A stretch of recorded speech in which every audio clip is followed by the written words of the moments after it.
This is the Cedar Creek Church Living It Out podcast, a midweek reminder where we discuss key takeaways and principles from the weekend message to help you live out the truth that you matter. The Living It Out podcast, a weekly podcast to help remind you that you matter and to help you live out that truth throughout the week. My name is Casey Greenewalt, and I'm going to be your host this afternoon. And I'm here along with our campus pastor from the Oregon campus, Andy Rechtenwald, joining us today, and Marna Ward, our senior director of Next Steps. Guys, thanks so much for being here today. Super excited to dive into a conversation with you as we continue our series this weekend called Rise, where we've been looking at the story of Joseph and taking each kind of a section of part of his story, if you will, and dissecting what we can learn from it and what it looks like to navigate this pandemic, this crisis that we are all in the midst of right now. But before we get into that, we got a question that will set some things up, all right? What is the wisest thing that you have ever done? This is a very broad question. So we can, the last month, maybe last week, what's the wisest thing you've done this month, this week, during COVID? Whatever you want to answer, up to you. Andy, I know you have an answer ready, so I'm going to let you go first, and then Marnie, you can think. I'm glad you rephrased that, because when you started by saying, what's the wisest thing you've ever done? If I were to share this story, then it would be like, well, you married your wife, you accepted Christ, you got baptized. There's all these things that are way more wise. The wisest thing I've done in the past few weeks is I live on a corner lot in a West Toledo neighborhood that has a 70-foot retaining wall that was made in 1950, and it's about at the highest point like 3 feet high, and it goes underground a little bit, and it's been a monstrosity of a wall, terrible, and everybody hates it in our neighborhood. They don't tell me that to my face, but you can tell when they walk by. They switch sidewalks. It's just awful. Weeds grow out of it. I try my best to keep it up, but it's terrible. Kids climb on it and the rocks fall off. I have myself removed probably 2,000 pounds of rock since we lived there, and I stored it by my garage. So anyway, this year, my wife, Kayla, started working as a nurse, so we started putting money aside to take care of that wall. Talked to some friends, got some quotes, way out of our price range, so we were trying to put a lot more money aside than what we thought. And then we decided to do it on our own, which was fun. And the first part of it was getting that rock out of there. So I asked my stepdad, Keith, wisest thing I did, hey, Keith, how do I get rid of all this rock out of this wall? Because I can't really do it by myself, and I'm not really sure what to do here. I rented a dumpster, and he's like, don't do the dumpster, put it on Facebook. I was like, put my wall on Facebook? He goes, yeah, just say it's free rock, people will come. I was like, all right, we'll try it. I'm not kidding you. That day, half the wall was gone. Like, people showed up, and I'm not kidding you, over the next 3 days, they took all the rock, and predominantly, the majority of the rock was taken from 3 women, who the first day, one of them showed up in heels and with a pickaxe. You know, and she just started, she didn't care. She was at work, probably working in some place where they wear heels. I don't know where that happens, but they were wearing heels. And I'll have to ask Barb Bruce. She knows all about the heels. Shows up with a pickaxe, tears it apart. And we were supposed to do all of that with my brother and a couple others on Friday. Was going to be demo day. And we didn't have to do demo day, really. Like, we didn't. So we were ahead of schedule. And that allowed us to get our 70 feet of retaining wall rebuilt by Saturday. And then Sunday was Mother's Day. And my wife and I put in a brand new fence by ourselves. And so the wisest thing I ever did, I guess, was ask my stepdad what I should do with a couple, probably like 10 tons of rock. It was amazing. And these 3 women showed up. They sent me pictures. They used our crappy rock and made a really nice circle around their tree and in their gardens, and they put a patio. It was great. So that's my wisest thing I've done in a long time. It's like a sermon. That's like a beautiful picture. That's great, man. Wow. I'm not kidding. High heels and a pickaxe, and she did more than I did. That's amazing. Marna, what about you during COVID? What's the wisest thing you've done during all this? Yeah, I don't have anything like the retaining wall story. And so I love that you did this on Mother's Day too. Can we just take a minute on that point right there? Last week we talked about Mother's Day is sort of an either or for moms. If you listened, I shared how Mother's Day has been nothing but tension for me. I don't enjoy the day a whole lot for reasons you can go back and listen to, but my reason number 500,002 is that you and Kayla just did all that work on, which I'm sure she loved. Don't get me wrong. Oh yeah, she wanted to. She wanted it done. Yes, totally. So you just never know what's actually going to work for moms on Mother's Day. It could be yard work all day, or Yep. not. I mean, it's Yep. really the whole spectrum. So, yeah, I guess I've talked a little bit about this. I think during this season, it's just been really sticking to routines has probably been the wisest thing that I've done, is really just staying committed to those things that help me to just move my day normally. So that's been a really key piece for me, and just staying healthy, knowing what day it is, like what time is it, and that was tough at first, especially with kids home and school and all of that, and we'll probably have to transition again now with school finishing, and not, like just the whole, like you've got now not everybody doing some of the same things. So I think that's going to present some new challenges to that, but I think just really sticking to routines has been wise for me. That's great, guys. I think those are two really good examples that will hopefully transition us really well into our conversation from this weekend. The reason I asked you guys what the wisest thing you've ever done, or in the past couple months, wisest thing you've ever done, because as Andy pointed out, the wisest things we've ever done in our life are probably getting married to our following Jesus and maybe taking a job at church, which is great. But there are little moments throughout every day, every moment, where we are constantly asking ourselves, like, what's the right thing to do? What's the wise thing to do? We might not be asking ourselves that exact question. But this weekend, Ben talked about how there are factors in our lives that drives the choices we make. Because our lives are ultimately, we're made up of choices. We have choices we make all the time. There are things that happen around us that we can't control. But more often than not, there are a lot of things in our life that we can control. And so I'd love to hear from you guys. What are some of those other factors that drive us to sometimes make some foolish choices that we sometimes look back at and go, that might not have been the most wise thing to do? What are some of those factors in your guys' life that you've seen play out?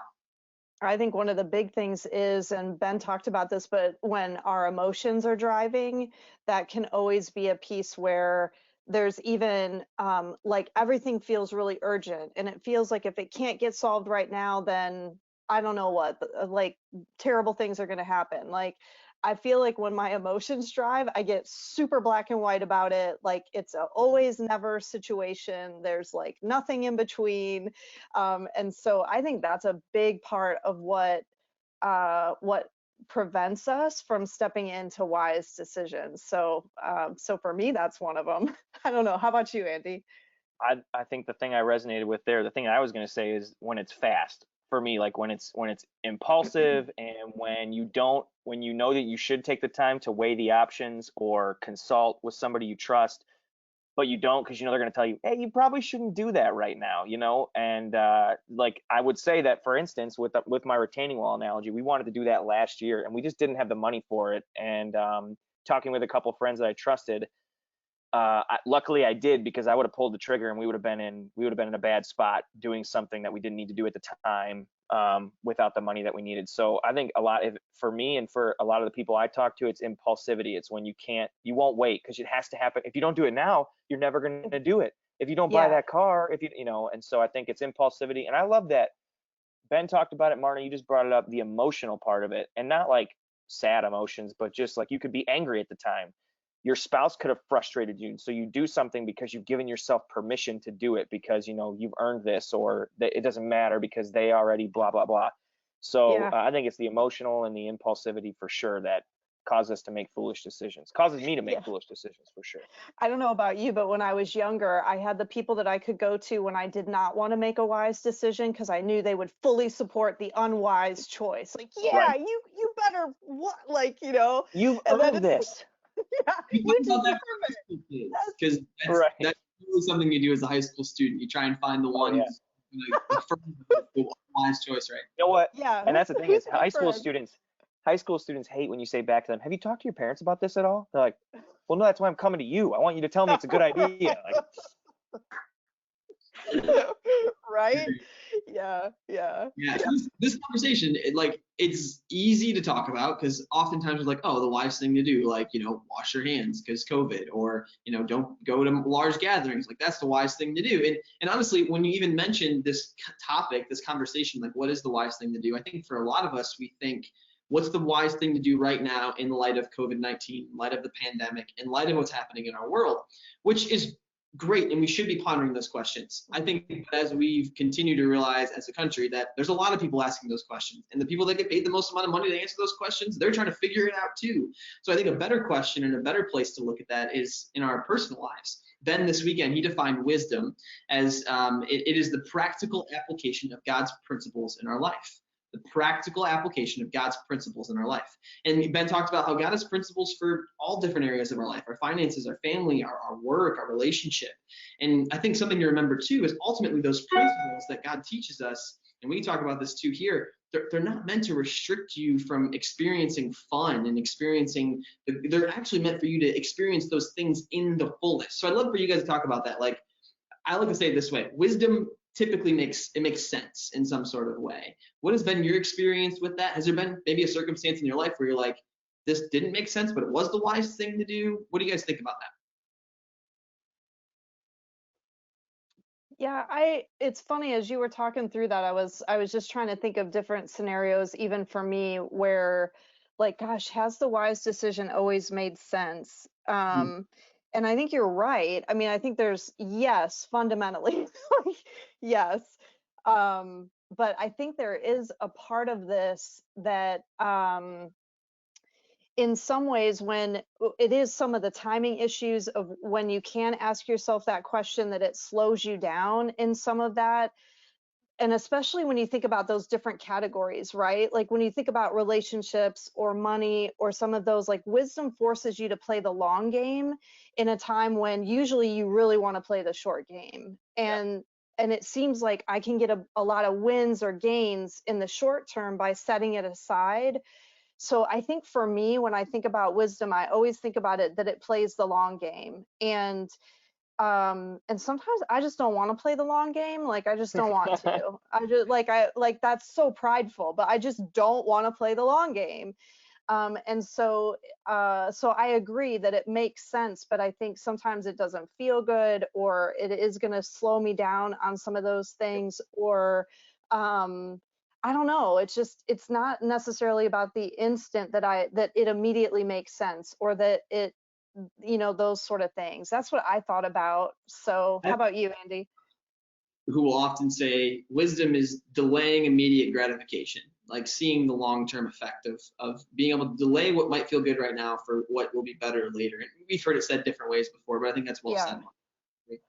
Yeah, I agree with everything Marna said. I think also one example when we were putting in our fence, it was Kayla and I, we had to install the big the posts, which required digging 2 feet under, making sure everything was level. It's a very time consuming process, cementing it in, all that. And what we kept telling ourselves when we were getting tired of doing it was we kept saying out loud things like, we'd rather do it right than do it quick, because we don't want to have a fence that's leaning. We don't have to worry about ripping out more concrete. So that was just a small example, but I have another good story of, like, for me again, and I know that I'm like a lot of guys that I've talked to, it's easier sometimes just to do it and then like pay the price later. So it was probably a year ago. I had those glass doorknobs that are from older houses, and I hate those things. I know people get so mad at me when I say that, but so I want to take them all out. I bought new doorknobs. I bought a hole saw, a 1-inch or a 2-inch hole saw for my door. I'm like sawing through. I needed to take it off to drill a smaller hole in the side for the other part of the doorknob. I took it off. I'm trying to take it off. It wouldn't come off. And so I'm like, oh gosh. So I took a screwdriver, stuck it in the hole, tried to undrill it, wouldn't work. And then I was like, okay, I got to get this off. Instead of calling somebody and saying, hey, what should I do? My son Easton's next to me. I grabbed the hole saw like this, actually like this. And right here is where all the fun edges are of the hole saw. And I hit the reverse and I hit it, and it sliced my hand wide open, just like blood everywhere. And I just hold it like this and just stare at the door, blood's dripping. Easton goes, you get an ouchie, Dad? You get an ouchie, Daddy? And I was like, yeah, that's good. Can you get me paper towel? And he runs over, gets me paper towel, and there's just blood everywhere. And it's because I honestly could have stopped and said, okay, it's stuck in the drill, but Mark has probably done this before. I could call Mark. I could call him and ask him, hey, how do I get this out? But instead I was like, I can get this out. I'll use my hand with flesh on it. And I hit it, and blood everywhere. And I had this massive like gash in my hand for the next few weeks. And I didn't go to the hospital either, because I also don't do a lot of wise things. And so all that funny stuff to be said, for me again, it's the impulsivity. It's not wanting to stop and take a deep breath and say, what's the worst that could happen? Mm-hmm. So my wife has clinic, she has diagnosed anxiety. And so one of the things that we've done is try to talk about it out loud. And I've done some research on cognitive behavioral therapy, because it helps when you can help somebody talk about what they're going through. And one of the things is say stuff out loud, but also ask, what's the worst that could happen? So if I were to ask that more in my life, I would have said, what's the worst that could happen? Well, I might actually destroy my hand right now. That's probably not a good idea. I'm going to take that off real quick. So I think when you talk about wisdom being delayed gratification, I think that's right. I think it's bigger than that. It's more broad than that. It's obviously applied knowledge. But what I love about what Ben said, just to kind of bring us back a minute, because I tend to distract very easily, is he said that this is a deeply spiritual thing. So I love that he kept saying, this is so much different than self-help, because it's not about it just improving yourself. It's actually, in a sense, living the way that God would have us live. And that brings more joy. And it ends up, it puts you in a place where you're not bleeding everywhere and look like a moron, for lack of a better example. But, it might put you in a place where you're not dealing with debt down the road, so you can't pay for certain things you want to pay for. It might put you in a place where your marriage is healthy because you didn't make the decisions you wish you wouldn't have made out of anger or frustration or jealousy and all that. What I think, as you were talking, Andy, too, I thought about how because it's so deeply spiritual, there's an aspect of this that's potentially why it's so challenging for us. Like, because it digs deeper than just instant gratification. If it were that easy, we might be able to hold out for a while. But I think there is wisdom exposes us to a certain extent. And if we do sit at instant gratification, we can start thinking that being wise means that I'm being safe. And I don't think that that's also either where God's calling us. I don't think it's about safety. And so that's, I think, some of where this starts to, it's important to understand what is really happening in the midst of that question for us, because I think God wants us to do some pretty risky things, and some things that maybe don't make sense to someone else from the outside, but when our hearts are right with God, when we're following that spiritual and applying the practical, it is what he's asking us to do. So those are some of that's the heart work behind wisdom. Yeah. I love that you kind of brought it there, because you're right. Like, this conversation was beyond the self-help. It's beyond, because delaying immediate gratification is helpful. Like, that is a principle I'm sure God teaches in the Bible somewhere, but it is deeper than that, and wisdom goes beyond that, because it is a spiritual thing. Like Ben said this weekend, it's an act of trust. So when you choose the wise thing, oftentimes you're choosing what can be a little scarier, what might be unknown, what might not feel good, what might go against your emotion in that moment, and maybe could cause you to be a little more strategic in thinking, like Andy, your example of like calling something might take more time, right? And so like it's trusting that God has laid out the way you can make this decision for you. It's just whether or not you lean into it or not. So his first takeaway, or second takeaway from this weekend, we talked about wisdom being the practical application of God's principles in your life. It's deeper than just self-help. It's about trusting God with your life and knowing that he has the best in mind for you. And it might not be what you see as best right now. There might be something else down the road he's preparing you for, and you might have no idea, but the wise choice right now is going to help you be ready for that. Because ultimately, number two, is wisdom allows our goals for tomorrow to guide our decisions today, which I think is super important. And you guys touched on that a little bit. I'm wondering too, like, what for you guys, how does that get distracting for you in the moment when you have to make a wise decision? Is it easy for you to think through what this is going to happen 4 steps from now? Is that more difficult for you? Do you find, as Andy, as you talk to people at the campus, making the wise choice, like what types of situations do we typically find ourselves in, and can thinking of tomorrow's outcome be the solution to making the wise choice today? Yeah, it's a good question. I think what I've learned from different people that I've talked with and learned from is it's always, especially for goals that are future oriented, stuff that you're not going to achieve. Like, I need to clean my room. Well, that's great. Just, clean your room. You got to get that done. But if you're talking like bigger goals, maybe spiritual goals, like, I don't know, memorizing a particular book of the Bible that you've always wanted to do. It's always small steps that lead to those the big goals being accomplished, right? And so when you talk about our goals for tomorrow guiding our decisions today, if you lose sight, Hebrews 12 talks about keeping our eyes set on Jesus.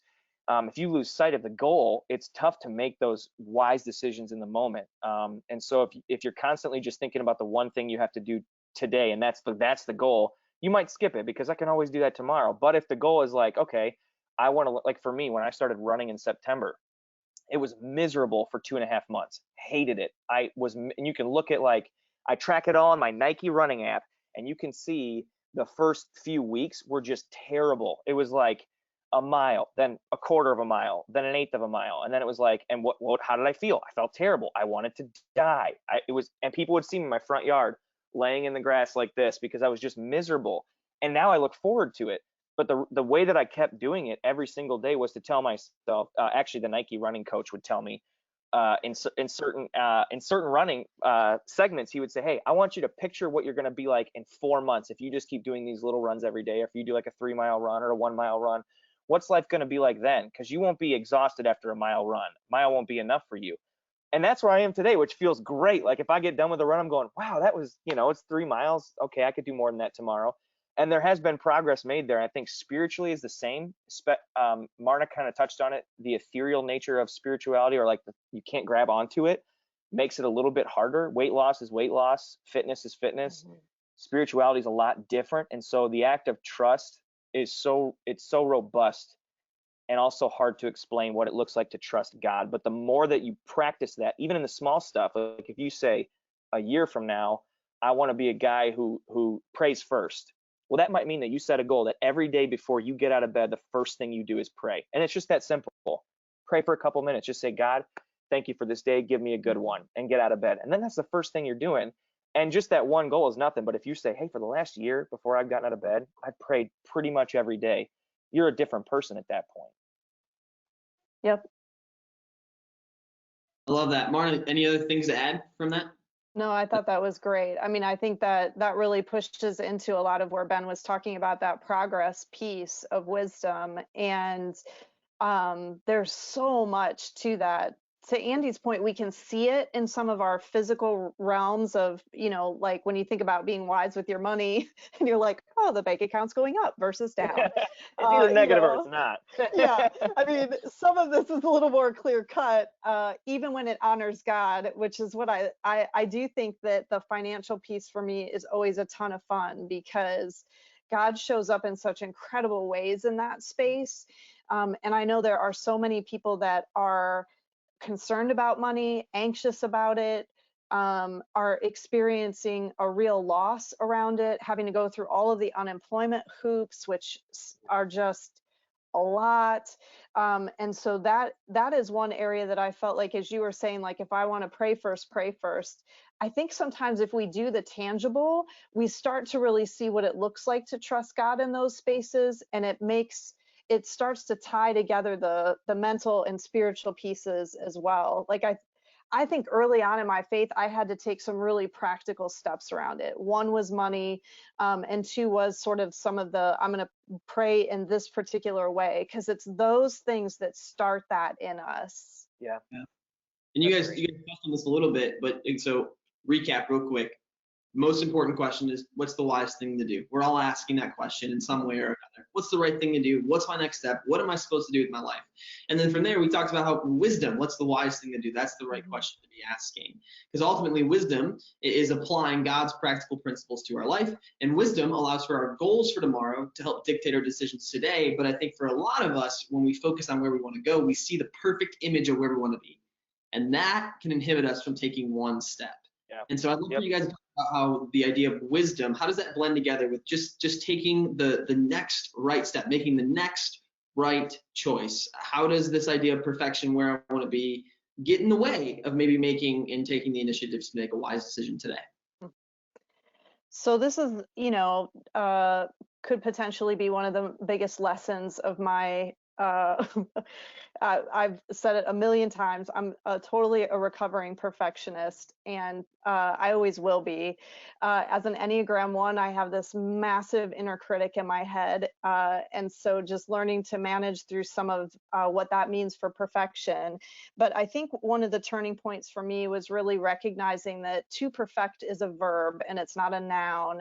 And that changed a lot of things for me. It helped me to kind of see it's really about progress and about moving and continuing to move rather than achieving a one-time place. And so I think that's the way that we can lean into some of these principles that, again, you start in some of these smaller places, and the goal is great. And the goal is to be more and more like Jesus. And so I think just making sure that we've got our eyes in the right place too.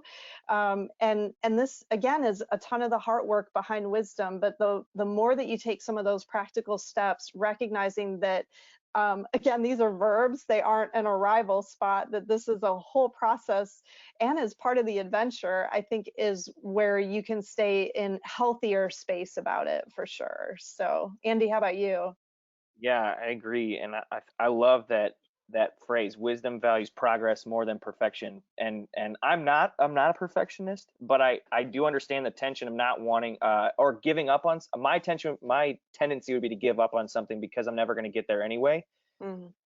And so I think when I think about like the progress aspect of this, what's tough is, I mean, all of us can relate to starting something and not finishing it because you just get bored with it.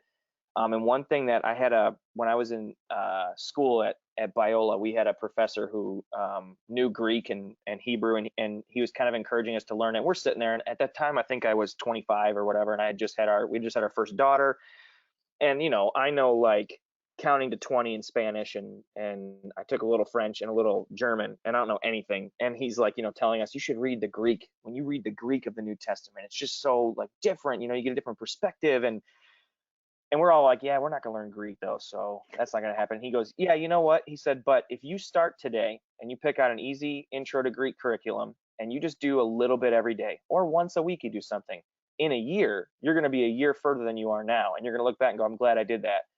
And it's great advice. Now, I didn't start Greek, so it didn't work on me in that respect. But in other respects, it does work. Like maybe right now, because of COVID, you don't have a bunch of income that's just sitting around for you to do whatever you want with. But there might be a way for you to start making little wise decisions every day that help you to kind of build a little bit of what Ben was talking about when Joseph had the storehouses filled up for Egypt.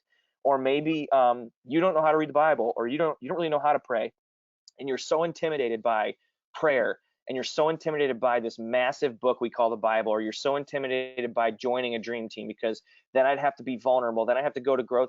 Like you're so intimidated by all this stuff, but you haven't taken the first step yet because of that intimidation. And like for me, again, if I go back to the thing I'm beating over the head with, it was the running. Hated it for a while.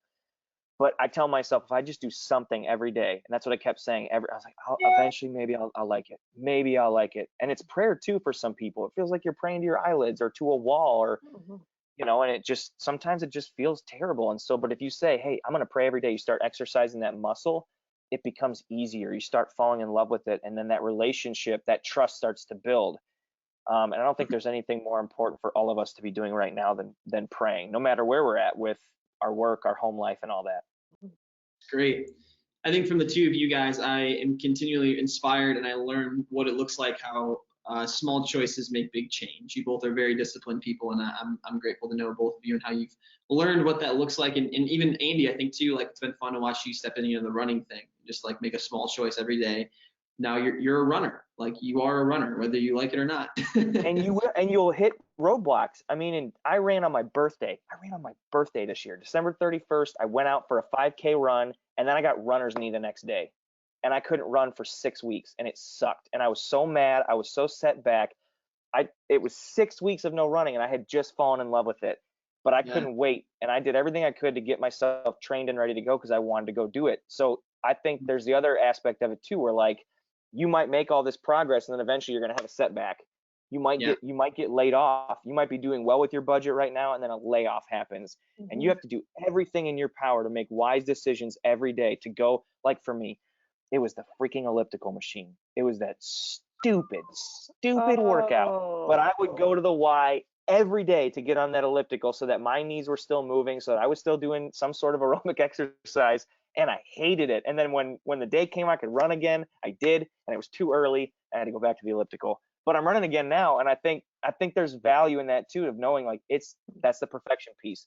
It isn't going to be perfect, and then you will experience a setback of some sort, and it's the way you respond to that and the wise decisions you might make in the meantime, and having a good team of support around you. I can't say enough for how Kayla has been my biggest cheerleader when it comes to the financial decisions we're making, the running stuff, like being able to say, hey, I'll take care of the kids for a couple hours if you want to go to the Y and get a run in or whatever. It's huge.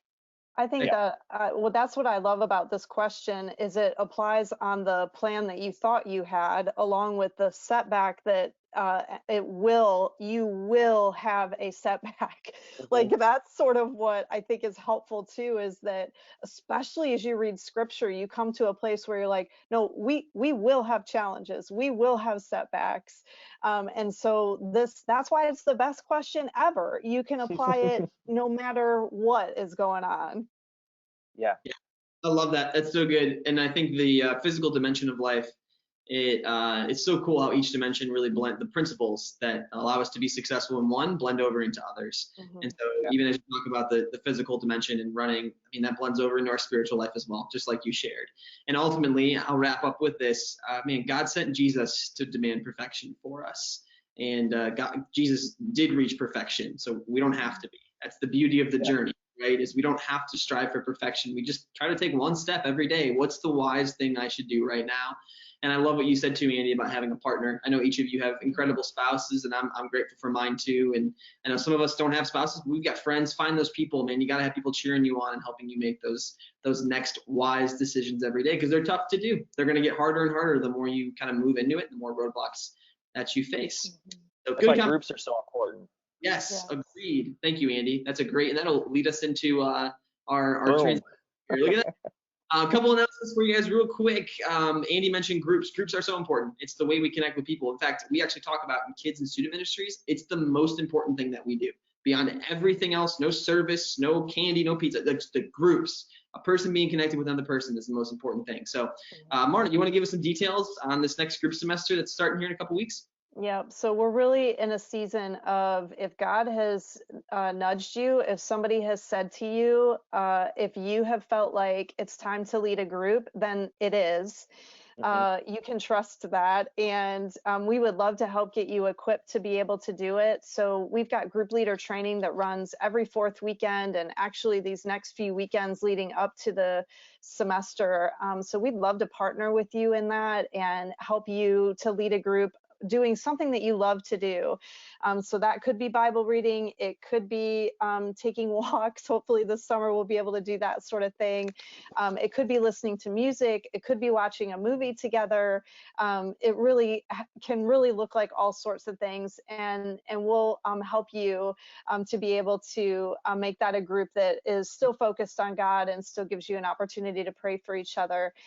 So if you have had any inclination, or honestly, if you just hear us talking about it and you're like, I wonder what it's like to lead a group, just come to training. You're not going to have to like sign in blood. You can hear all about it and make a decision from there. I promise we will not force it. But we would just love to partner with you in it. And I said it last week, I'll say it again. I think that the secret is that as leaders, we actually get the most out of groups. And we are the ones who grow the most. So in some ways, it's a huge gift to yourself, even though often we step into it thinking about others. And I love that. But it's like, gosh, in the end, holy smokes, I have grown so much through every group that I've led. So, and then the group semester itself starts June, I think it is 12th, 13th. I now have to like look at my calendar. I know 13 is involved. It's either 12 or 14. It's 13, 14 is the weekend. So that's the weekend that groups start. The directory actually will open here on the 23rd. So we'll start to have groups that you can look at to join. And so it's just a really fun season for us as we step into that. Oregon has some fun groups, you guys. They do. If you're a dad, check out the Oregon offerings, because there's a really cool dads group that's starting out there. That's awesome. So I'm not a dad, but I'll check it out either way. I've been in a dart with Ben Bockert. Started up. We're just kind of doing a pilot of it right now. I've been playing darts online, which has been kind of fun. So we're playing online dart. Oh, okay. Yes. In person, but then we like FaceTime or go to while we play darts. It's great. It worked out really well. Fancy. Yeah, awesome. I love it. This weekend, guys, we're continuing our conversation. Josh Whitlow will be continuing this series called Rise, and I know that he has a great conversation that he's excited to dive into this weekend as we continue with the story of Joseph. And so that's it for the Living It Out podcast. Again, thanks so much for listening. Andy, thanks for hanging out with us today. Marna, as always, love having you on here as well. And again, we're hopeful that you were reminded that you matter, and we want you to live that truth out this week. So thanks so much for being here. We'll see you guys next week.